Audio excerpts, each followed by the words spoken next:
Stage पे senior नेता, India गठबंधन के नेता, कांग्रेस पार्टी के नेता,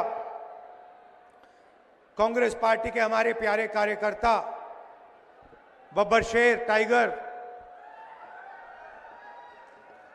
आवाज तो सुनाई नहीं दी।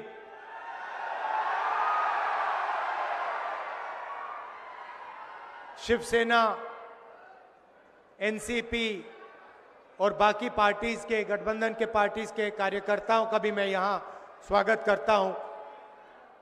आप सबका नमस्कार।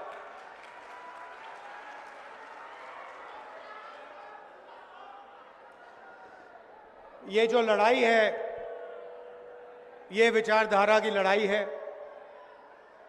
एक तरफ कांग्रेस पार्टी और इंडिया गठबंधन, दूसरी तरफ बीजेपी, आरएसएस। हम कहते हैं कि देश संविधान से चलना चाहिए और प्रधानमंत्री कहते हैं कि ये खोखली किताब है, इसमें कुछ नहीं लिखा है। ये देखिए,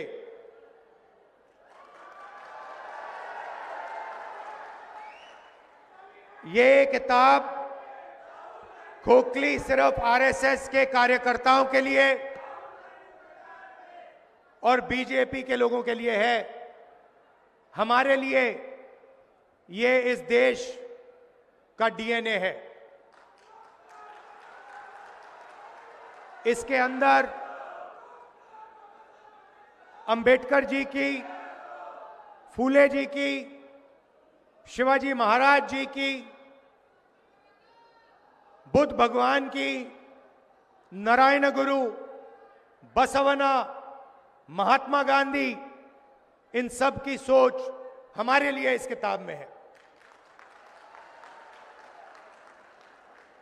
और ये हमारे लिए एक नई किताब नहीं है, ये हमारे लिए हजारों साल पुरानी सोच है। और जो इसमें लिखा है उसी के लिए हजारों साल से हिंदुस्तान में लोग लड़ रहे हैं, मर रहे हैं।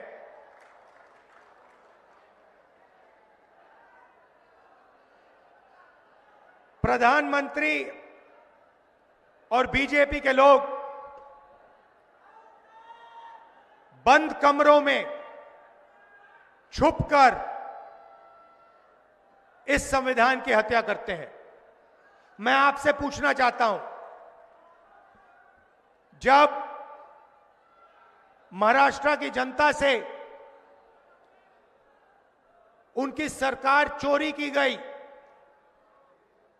जिस मीटिंग में अदानी जी बैठे थे, अमित शाह जी बैठे थे, जो सरकार चोरी करने की मीटिंग थी, जिस मीटिंग में निर्णय लिया गया था कि एमएलएस को खरीदा जाएगा, करोड़ों रुपए के लिए खरीदा जाएगा, क्या जब अमित शाह जी और बीजेपी के लोगों ने यह मीटिंग की, जब उन्होंने आपकी सरकार खरीद कर आपसे चोरी की, क्या वो संविधान की रक्षा कर रहे थे? इसमें कहां लिखा है कि करोड़ों रुपए देकर महाराष्ट्र की जनता की सरकार को चोरी किया जाए? कहां लिखा है? मुझे दिखा दो। संविधान में कहां लिखा है कि सरकार को चोरी करना चाहिए? और आज महाराष्ट्र में हर एक व्यक्ति को मालूम है वो सरकार क्यों चोरी की गई थी। वो सरकार धारावी के कारण चोरी की गई थी, क्योंकि बीजेपी के लोग, नरेंद्र मोदी, अमित शाह, धारावी की जमीन महाराष्ट्र के गरीब लोगों की जमीन 1,00,000 करोड़ रुपए की जमीन अपने मित्र गौतम अदानी को देना चाहते थे, इसीलिए महाराष्ट्र की सरकार आपके हाथों से चोरी की गई है। और यह पूरा महाराष्ट्र जानता है, पूरा महाराष्ट्र जानता है। आंखों के सामने करोड़ों रुपए देकर एमएलए खरीदकर आपकी सरकार आपसे छीनी गई, चोरी की गई। और प्रधानमंत्री ने, अमित शाह जी ने, पूरा देश जानता है कि इन्होंने ये काम करवाया है। पैसे अगर दिए गए हैं तो वो आसमान से नहीं गिरे। हिंदुस्तान में 40-50 करोड़ रुपए कोई ऐसे फ्री में नहीं देता है। आपने कभी देखा है कि फ्री में कोई 40 करोड़ रुपए, 50 करोड़ रुपए किसी को दे रहा है? नहीं, सौदा हुआ था।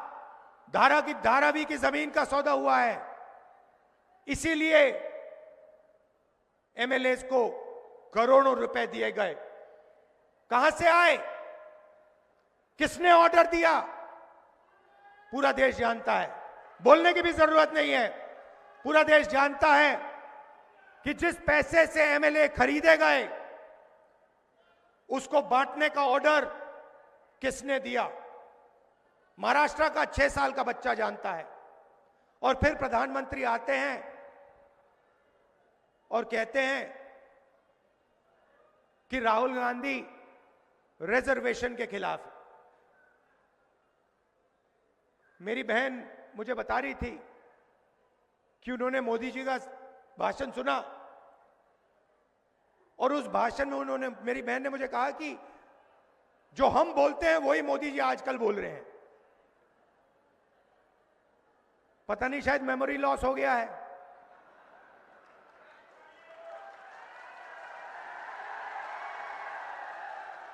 जैसे अमेरिका का पूर्व राष्ट्रपति था, कभी कुछ बोलता था, कभी कुछ बोलता था, भूल जाता था। उसको याद दिलाना पड़ता था पीछे से, भैया आपको ये नहीं बोलना, आपको ये बोलना है।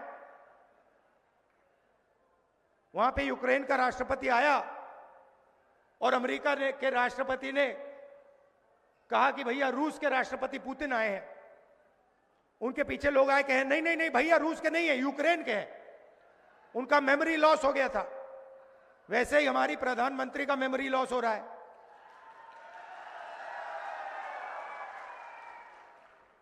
पता नहीं, शायद अगली मीटिंग में आपके पास आएंगे, कहेंगे भैया महाराष्ट्र की सरकार सोयाबीन के लिए 7,000 रुपए देती है प्रति क्विंटल। मैंने कहा कि बीजेपी कॉन्स्टिट्यूशन पे आक्रमण कर रही है। वो कहते हैं कांग्रेस पार्टी संविधान पर आक्रमण कर रही है। हर भाषण में मैं कह रहा हूं, मैं इसको लेके खड़ा हो रहा हूं, कह रहा हूं कि भाई इस पर बीजेपी आक्रमण कर रही है। 1 साल से मैं बोल रहा हूं। मोदी जी को पता लगा कि लोगों को गुस्सा आ रहा है, तो मोदी जी कह रहे हैं, राहुल गांधी कह रहा है कि राहुल गांधी संविधान पर आक्रमण कर रहा है। मैं हर मीटिंग में कहता हूं कि 50% की रिजर्वेशन की जो दीवार है उसको हम तोड़ के परे कर देंगे। लोकसभा में मैंने नरेंद्र मोदी जी के सामने बोला कि 50% की जो रिजर्वेशन की दीवार बना रखी है, जिसको आप नहीं तोड़ना चाह रहे हो, उसको हम लोकसभा में तोड़ के दिखाएंगे। उनके सामने मैंने बोला, मेमोरी लॉस हो गई। मोदी जी कहते हैं राहुल गांधी रिजर्वेशन के खिलाफ है। राहुल गांधी, उनके सामने मैंने बोला कि मैं 50% की जो दीवार है उसे तोड़ने वाला हूं। कांग्रेस पार्टी इंडिया गठबंधन उस दीवार को तोड़ेगी। और मोदी जी का मेमोरी लॉस हो गया, कहते हैं राहुल गांधी तो रिजर्वेशन के खिलाफ है। अगली मीटिंग में कहेंगे कि राहुल गांधी जाति जनगणना के खिलाफ है। मैंने उनके सामने बोला, मोदी जी जाति जनगणना कराइए, देश को पता लगना चाहिए कितने दलित हैं, कितने आदिवासी हैं, कितने पिछड़े वर्ग के लोग हैं। देश को पता लगना चाहिए कि इनकी भागीदारी कितनी है। आबादी आप समझो, आप ताली बजा रहे हो मगर बात समझो। मैं 1 साल से हर भाषण में यह कह रहा हूं, मीडिया वाले दिखाते नहीं है, ये उनके हैं।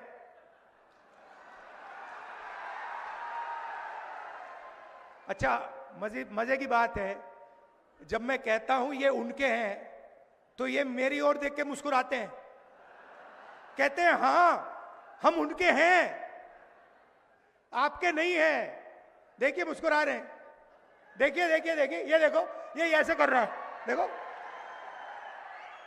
मगर देखो इनकी गलती नहीं है, इनकी गलती नहीं है। ये तो मुझे अच्छे लगते हैं, इनको काम करना है, इनको सैलरी लेनी है, इनको बच्चों का एजुकेशन करना है, इनको खाना खाना है। तो ये मालिकों के खिलाफ कुछ नहीं कर सकते, ये एक प्रकार से गुलाम है। तो इनसे मेरी कोई लड़ाई नहीं है।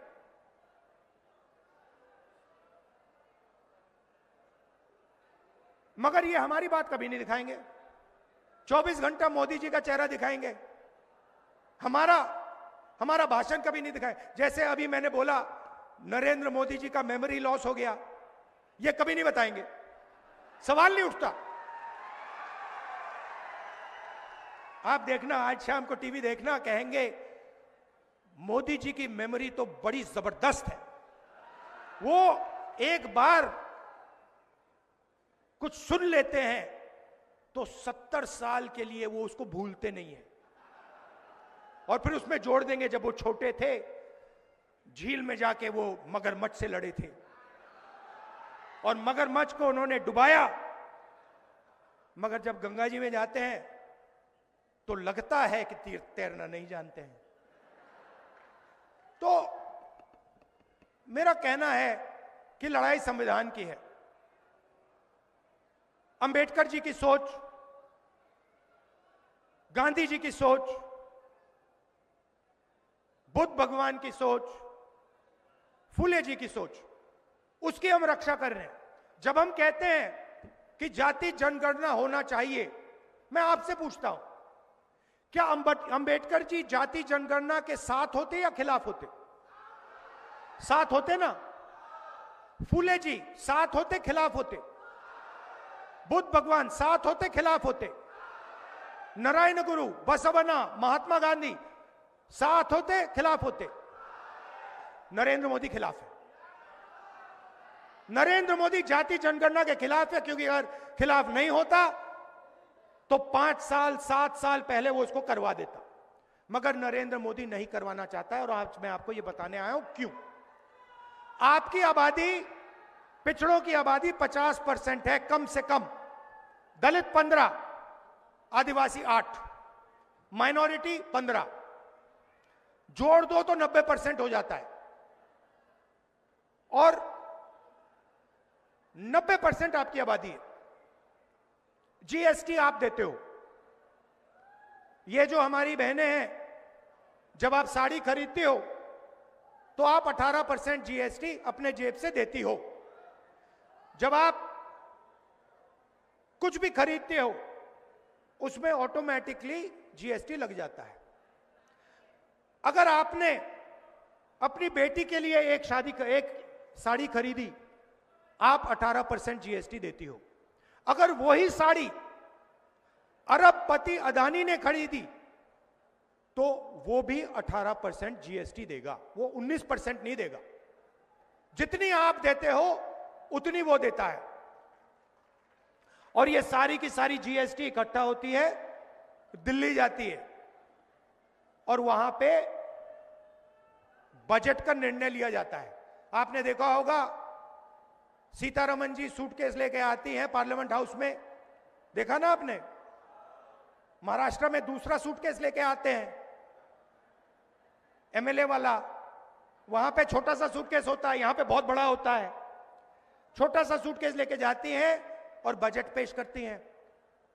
तो मैंने पता लगाया कि ये जो बजट है आपके जीएसटी का बजट, इसको कौन बनाता है। पता लगा कि 90 अफसर इस बजट को बनाते हैं। 90 अफसर सारे के सारे फाइनेंशियल निर्णय लेते हैं। महाराष्ट्र में कितना पैसा आएगा, सड़कों में कितना जाएगा, रेलवेज में कितना जाएगा, अग्निवीर होगा या नहीं होगा, सारे के सारे निर्णय 90 ब्यूरोक्रेट लेते हैं, आईएएस अफसर हैं। मैंने उनकी लिस्ट निकाली और मैंने कहा पता लगाते हैं कि 90 में से दलित कितने, आदिवासी कितने, पिछड़े वर्ग के कितने, और यह भी पता लगाते हैं कि जब धन बढ़ता है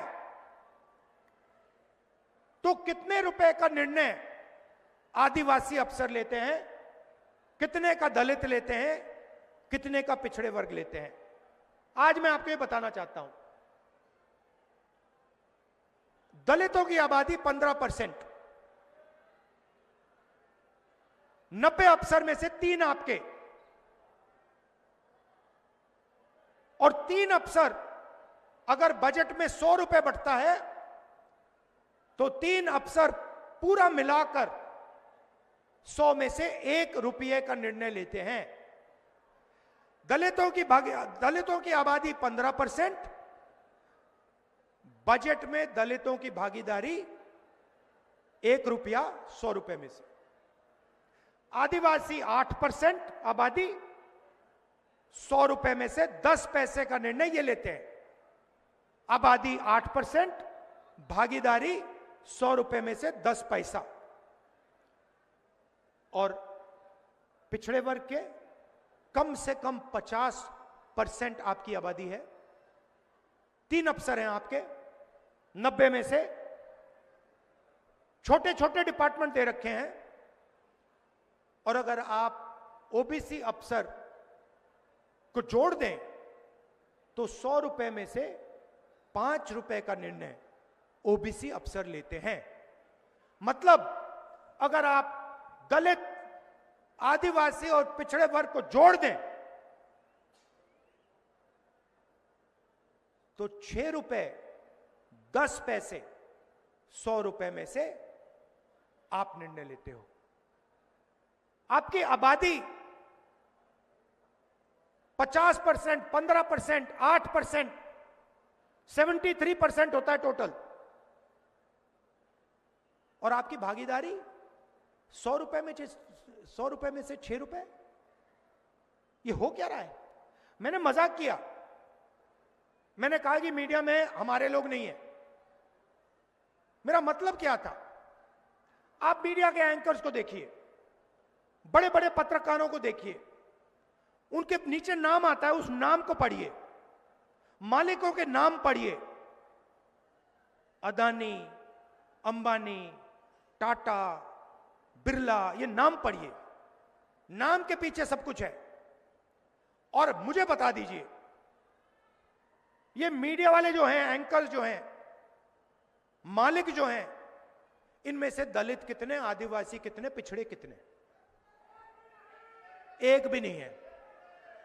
हिंदुस्तान की सबसे बड़ी कंपनियों की लिस्ट मैंने निकाली है, 200 सबसे बड़ी कंपनियों की लिस्ट मैंने निकाली है। मालिकों की लिस्ट, एक ओबीसी नहीं है, एक दलित नहीं है, एक आदिवासी नहीं है। तो हो क्या रहा है? आप समझिए, हो क्या रहा है? आप हो किसान, आप हो मजदूर, आप हो बेरोजगार युवा, कौन? दलित, आदिवासी, पिछड़ा वर्ग और गरीब जनरल कास्ट। उसमें आप 5% गरीब जनरल कास्ट जोड़ दीजिए। आपको एमएसपी नहीं मिलती, आपके अस्पताल प्राइवेटाइज किया जा रहे हैं, आपके स्कूल और कॉलेज यूनिवर्सिटी प्राइवेटाइज किए जा रहे हैं। कहां जा रहे हैं? 5% लोगों के हाथ में जा रहे हैं। और जिनके हाथ में जा रहे हैं वहां पे आपको एक ओबीसी नहीं मिलेगा, एक दलित नहीं मिलेगा, एक आदिवासी नहीं मिलेगा। प्राइवेट स्कूल की लिस्ट निकाल लीजिए, बड़े बड़े अस्पतालों की लिस्ट निकाल लीजिए। अपोलो अस्पताल के मालिक का नाम देखिए, एस्कॉट्स का नाम देखिए, बड़े बड़े अस्पतालों की जो चेन है उनके नाम देखिए। एक दलित नहीं है, एक आदिवासी नहीं है, एक पिछड़े वर्ग का आदमी नहीं है। मतलब नरेंद्र मोदी हिंदुस्तान को 90% लोगों के लिए नहीं चलाता है। और नरेंद्र मोदी जी को वहां इसलिए बैठाया गया है कि 90% लोगों से जीएसटी का पैसा छीना जाए, जमीन छीनी जाए और उन्हीं 20-25 अरबपतियों को दी जाए। मैं आपसे पूछना चाहता हूं, धारावी की जमीन अक्वायर हो रही है ना? हो रही है ना? 1 लाख करोड़ रुपए की जमीन है ना? गरीब लोग है ना? मैं आपसे पूछना चाहता हूं, कोलाबा की जमीन क्यों नहीं अक्वायर होती? जहां अमीर लोग बैठे हैं वो जमीन क्यों नहीं अक्वायर हो रही है? क्योंकि वहां ना दलित है, ना आदिवासी है, ना पिछड़ा है, इसीलिए वो जमीन अक्वायर नहीं हो रही है। जहां भी आपको दलित, आदिवासी और पिछड़े लोग मिलेंगे वहां जमीन अक्वायर होगी। हम जमीन अधिग्रहण बिल इसलिए लाए आपको बचाने के लिए। ये सारे के सारे मीडिया वाले मेरे पर अटैक करने शुरू कर दिए उस दिन। जिस दिन मैं आपको बता रहा हूं, जिस दिन मैं भट्टा परसोल पहुंचा उस दिन से मीडिया वाले मेरे पीछे पड़ गए। जिस दिन मैंने जमीन अधिग्रहण की बात की उस दिन ये मेरे पीछे पड़ गए। कौन? अदानी के लोग, अंबानी के लोग। मेरी छवि बिगाड़ने की कोशिश की, हजारों मतलब करोड़ों रुपए लगा दिए कि राहुल गांधी को बदनाम करो। क्यों? क्योंकि मैं आपकी जमीन की रक्षा करता हूं। और मैं कहता हूं कि अगर धारावी की जमीन अदानी को दी जाएगी, अगर लाखों करोड़ रुपए उसके हवाला किया जाएगा, उसको दिया जाएगा, तो फिर हजारों करोड़ रुपए हमारे किसानों की जेब में भी जाना चाहिए। हम इस बात को मानने के लिए तैयार नहीं है कि सोयाबीन का किसान मर जाए, भूखा मर जाए और उधर 25 अरबपतियों का 16 लाख करोड़ रुपया कर्जा माफ हो। हम इस बात को मानने को तैयार नहीं है, हम ये होने नहीं देंगे। इसीलिए पूरी की पूरी मीडिया इंडिया गठबंधन के खिलाफ खड़ी है। इसलिए 24 घंटा नरेंद्र मोदी का चेहरा दिखता है।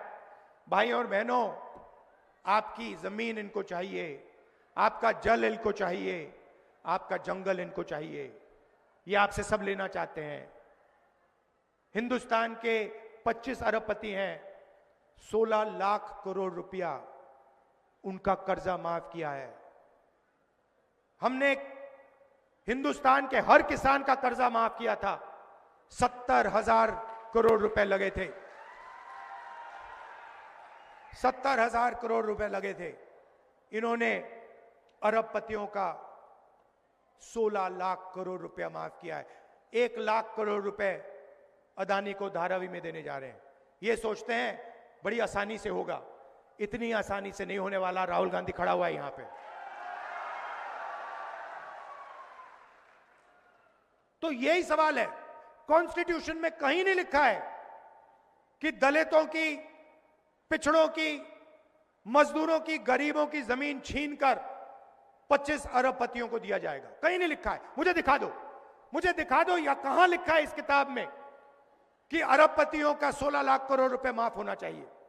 कहां लिखा है कि धारावी की जमीन छीनी जानी चाहिए और जो वहां मजदूर रहते हैं, गरीब रहते हैं, उनको उठा के बाहर फेंक देना चाहिए। कहां लिखा है इस किताब?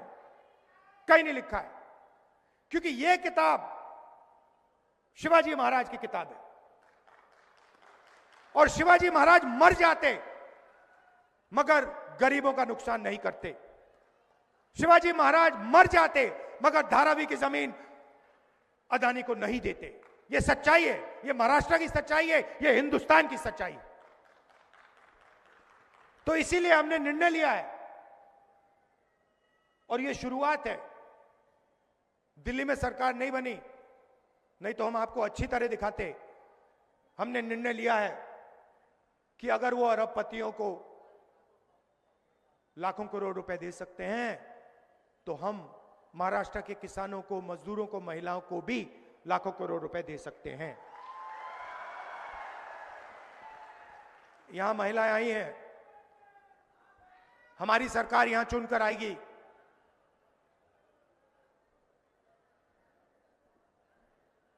दिसंबर में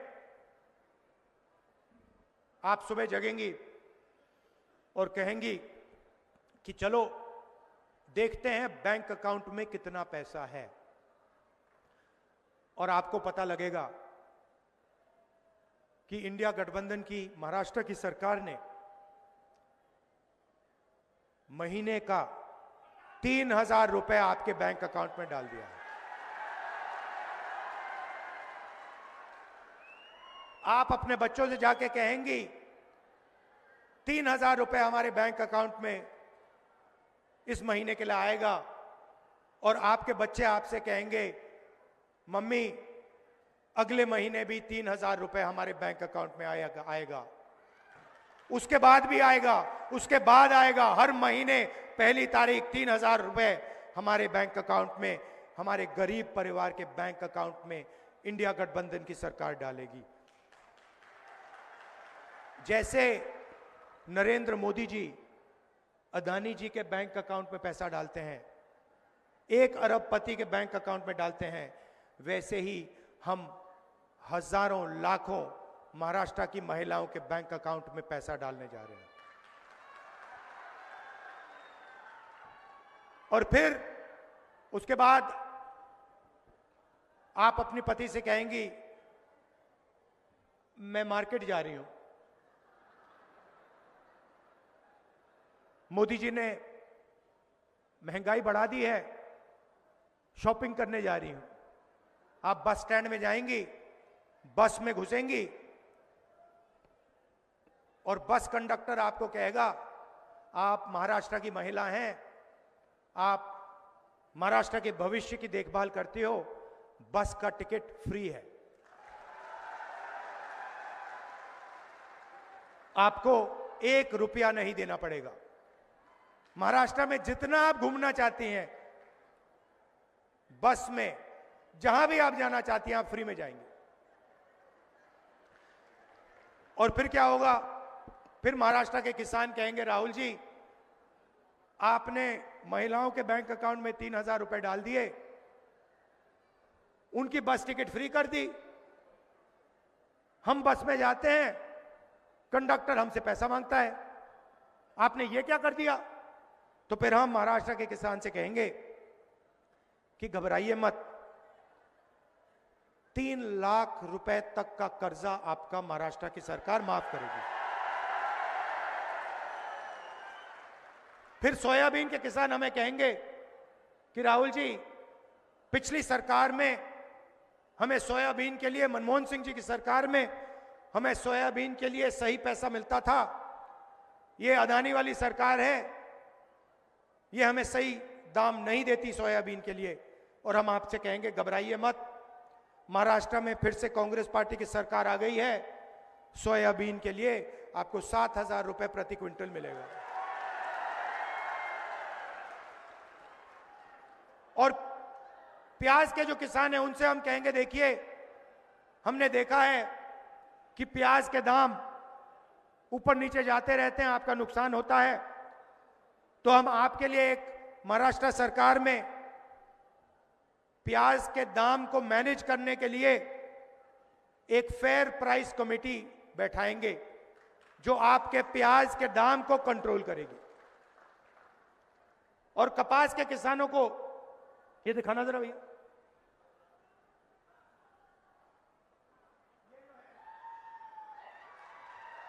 ये जो है ये महाराष्ट्र के किसान की मेहनत है। जो जैसे मोदी जी अदानी जी को फ्री में पैसा देते हैं ना, ये फ्री में नहीं बनता, ये मेहनत से बनता है, ये खून पसीने से बनता है। इसीलिए हम कपास के किसान को महाराष्ट्र में सही मिनिमम सपोर्ट प्राइस देने जा रहे हैं। बैठ जाइए। जाति जनगणना की मैंने बात की, दूध का दूध पानी का पानी कर देंगे। महाराष्ट्र में कास्ट सेंसस होगा, पिछड़े वर्ग, दलित, आदिवासियों को पता लगेगा कि महाराष्ट्र में उनकी कितनी भागीदारी है, उनकी कितनी जमीन है,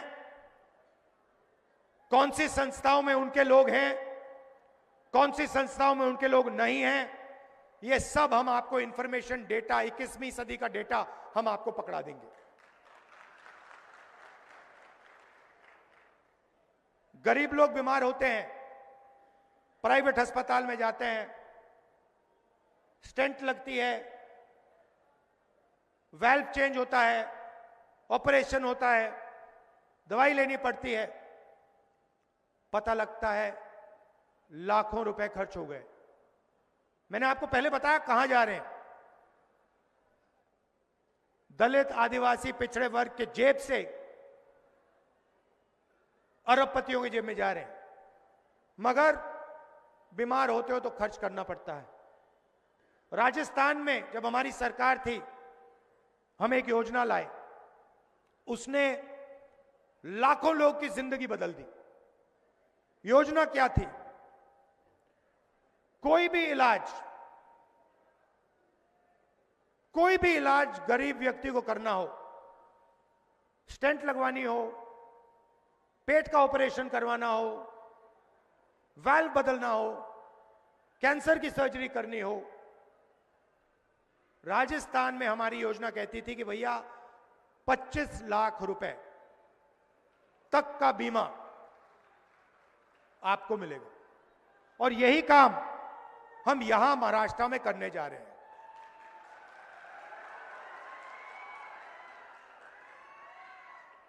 इस भीड़ में कोई भी बीमार हो, और अभी होंगे लोग जिनको ऑपरेशन करवाना हो, हाई बीपी हो, स्टेंट की जरूरत हो, फ्रैक्चर हो जाए, सर्जरी करनी हो, आप सब लोगों को, महाराष्ट्र में सब लोगों को बता रहा हूं, हमारी सरकार आएगी, आप प्राइवेट अस्पताल में जाओगे और वहां 25 लाख रुपए की सर्जरी, 25 लाख रुपए तक की सर्जरी आप फ्री में करवाओगे। महाराष्ट्र की सरकार 25 लाख रुपए का बीमा आपको देगी। यह हमने राजस्थान में किया है, बड़ा सक्सेसफुल स्कीम था, बहुत फायदेमंद स्कीम था, वही हम यहां महाराष्ट्र में आपके लिए करने जा रहे हैं। यह मैं आपसे कहना चाहता था। हम रक्षा इसकी करते हैं, हम रिजर्वेशन को 50% से ज्यादा बढ़ाएंगे, हम जाति जनगणना करेंगे, और हमारा लक्ष्य है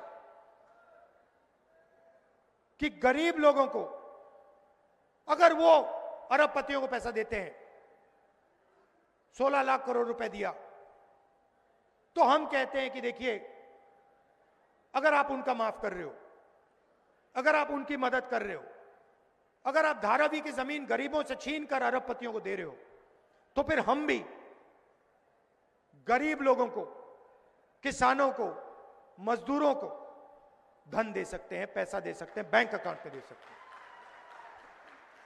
मेहनत आप करते हो,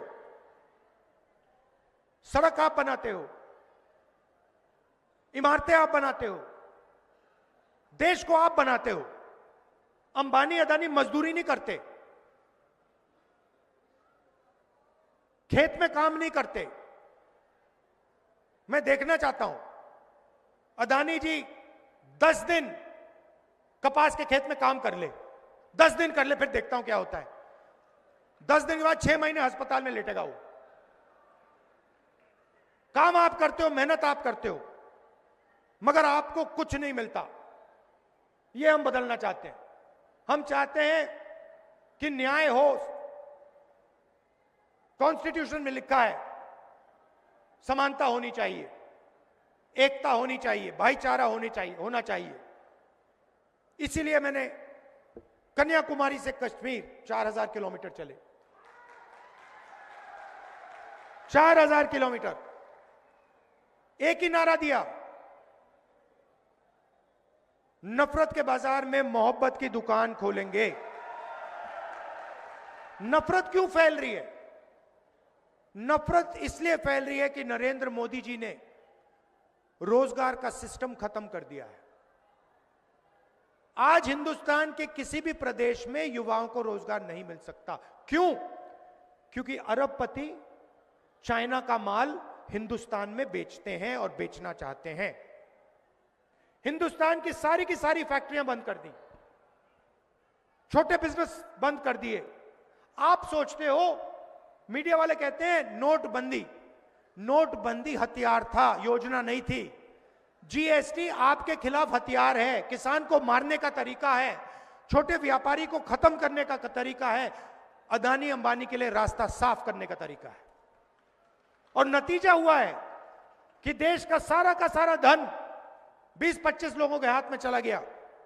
और जो देश को रोजगार देते थे, चाहे वो किसान हो, चाहे वो छोटे बिजनेस वाले हो, मिडिल साइज बिजनेस वाले हो, जहां इनोवेशन होता है, जहां नई चीजें बनती हैं, वो पूरा का पूरा सिस्टम खत्म हो गया है। इसलिए देश में गुस्सा फैल रहा है, नफरत फैल रही है। और ये मैं नरेंद्र मोदी जी से कहता हूं, हर मीटिंग में कहता हूं, आप मन की बात करते हो, आप देश के लिए रोजगार लाइए, आप महंगाई कम कीजिए, आप किसानों को सही एमएसपी दीजिए, आप मजदूरों की मदद कीजिए, आप अरबपतियों के लिए काम करना बंद कीजिए। अरबपतियों ने आपको नहीं चुना है, देश की जनता ने आपको वोट दिया था, अरबपतियों ने नहीं दिया। हां ठीक है, अरबपतियों ने आपकी मार्केटिंग की, अरबपतियों ने आपका चेहरा टीवी पर डाला, वो अलग बात है। मगर प्रधानमंत्री को देश की जनता के लिए काम करना चाहिए, प्रधानमंत्री को अरबपतियों के लिए काम नहीं करना चाहिए। और ये मत भूलिए, ये जो सरकार महाराष्ट्र में है, ये चोरी की सरकार है। ये आपकी सरकार नहीं है, ये सरकार आपसे चोरी की गई थी। और ये संविधान के खिलाफ बनी हुई सरकार है। लड़ाई संविधान की है, लड़ाई रिजर्वेशन की है, लड़ाई जाति जनगणना की है, लड़ाई सही एमएसपी की है। आप दूर दूर से आए, दिल से आपका धन्यवाद करना चाहता हूं। आपने कष्ट उठाया, 1-2 घंटे चल के आप आए, बस में आए, दिल से आपका धन्यवाद करता हूं।